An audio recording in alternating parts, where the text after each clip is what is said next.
Nu, dabar gali sakyti. Labas rytas, labas rytas. Labas rytas. Pastorai, ar jų pakalį Jo, mes darysim citrinos su aliejum, ne? Tai būtent 2 produktai, kurie išgelbėjo mus nuo nemiegotų naktų.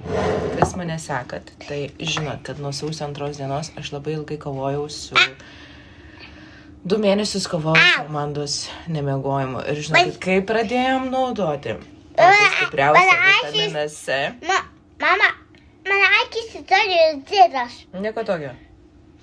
Tai patys stipriausia vitaminą C šio žemėje, kuris yra 30 kartų stipresnis už apelsiną ir turi labai daug visokių antioksidantų, hidroksitirizolis, padeda imuniniai sistemai, būstina, saugo nuo bakterijų, nuo visokių ligų. Ir mūsų šaltas spaudimo aliejus, žinokit, wow.